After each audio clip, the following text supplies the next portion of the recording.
আসসালামু আলাইকুম। আ এখন দেখাবো হচ্ছে আমার হচ্ছে আ আমি যদি কোনো ধরনের হচ্ছে ইউজার ক্রিয়েট করতে চাই, আ সেক্ষেত্রে আমি হচ্ছে মাল্টিপল ইউজার ক্রিয়েট করতে পারবো এখান থেকে।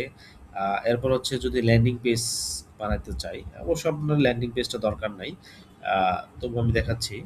যেমন হচ্ছে যে ল্যান্ডিং পেজ এখানে আসলে দেখেন এই ইউআরএল দিয়ে আপনি হচ্ছে বুস্ট করতে পারবেন যে আমার এই প্রোডাক্টটি বা এইরকম আছে। এটাকে বলা হয় ল্যান্ডিং পেজ।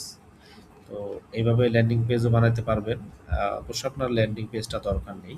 আপনি হচ্ছে সাইট সিটিং এ যদি আসেন, সাইট সিটিং এ আসলে হচ্ছে আপনার যদি ফেসবুকে যে আমরা বুস্ট করি বা করি সেক্ষেত্রে আমাদের পিক্সেল সেটআপ দিতে হয়। দেখেন এখানে জেনারেল সেটিংস এর এখানে পিক্সেল সেটিংস আছে। এডিটে আসলে আপনার হচ্ছে ওই পিক্সেল কোড অর্থাৎ ফেসবুকের যে পেজের একটা পিক্সেল কোড দেয় ওনারা, ওটা দিয়ে একটা অ্যাক্টিভ করতে পারবেন। এরপর হচ্ছে সোশ্যাল আইকন। এখানে হচ্ছে দেখেন আপনার লিঙ্ক বা হোয়াটসঅ্যাপ, ইউটিউব, অফিসিয়াল মেইল যেকোনো মেইল এগুলো হচ্ছে আপনি এড করতে পারবেন লিঙ্ক এখানে।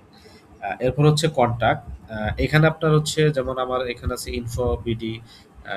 এখানে আপনার যেকোনো জিনিস দিতে পারেন। দিয়ে আপনার হোয়াটসঅ্যাপ নাম্বার এখানে দিবেন।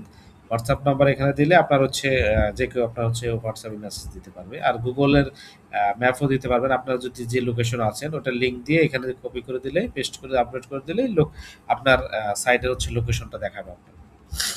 সিমিলার ভাবে হচ্ছে এখানে আছে হচ্ছে এপিআই ইন্টিগ্রেশন অর্থাৎ বিকাশ, নগদ যেকোনো পেমেন্ট গেটওয়ে আপনার হচ্ছে বিকাশ, সূর্যপে, এগুলো হচ্ছে যেকোনোটা আপনি এড করতে পারবেন।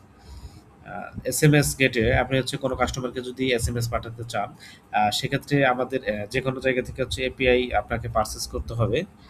সেই পারচেজ এপিআই এবং সেন্ড আইডি দিবে ওনারা।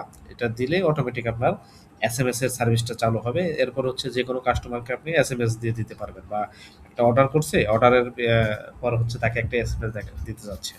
তো এখানে আপনি ওই কনফিগারটা করে রাখতে পারবেন। এরপর হচ্ছে কোরিয়ার। আপনার হচ্ছে অবশ্য কোরিয়ার মনে হয় দরকার নাই যেহেতু আপনার প্রোডাক্ট হচ্ছে বাইরে বা সেল করবেন না বলছেন। যদি না থাকে আমাকে এখানে মনে করেন ডিএক্টিভ করে রাখবেন, কোনো সমস্যা নেই। ইনঅ্যাক্টিভ বা ডিএক্টিভ করে যে সাবমিট করে দিবেন, কোনো সমস্যা নেই। এরপর হচ্ছে আমার গুগল পিক্সেল আছে, ট্যাগ ম্যানেজার। এগুলো হচ্ছে সব হচ্ছে আপনার হচ্ছে মার্কেটিং এর জন্য, যদি গুগল অ্যাডসেন্স বা কোনো ধরনের অ্যাড দিতে চান গুগলে। এরপর আসে হচ্ছে ব্যানার। ব্যানার এগুলো দরকার নেই। এরপর হচ্ছে আপনার প্রোডাক্ট, যে আপনার স্টকে কি পরিমাণ প্রোডাক্ট আছে। তারপর হচ্ছে আইপি ব্লক অর্থাৎ আপনি অর্ডার করছে তাকে মানে ফ্যাক মনে করতেছেন। সেক্ষেত্রে আপনি কিন্তু তার ওই অর্ডার ওই কাস্টমারের আইপিটা ব্লক করে রাখতে পারবেন। এবং অর্ডার রিপোর্টও জানতে পারবেন যে কি পরিমাণ অর্ডার আপনার হচ্ছে হইছে বা কি পরিমাণ পারচেজ বা A to Z আপনি রিপোর্ট করে রাখতে পারবেন এখান থেকে।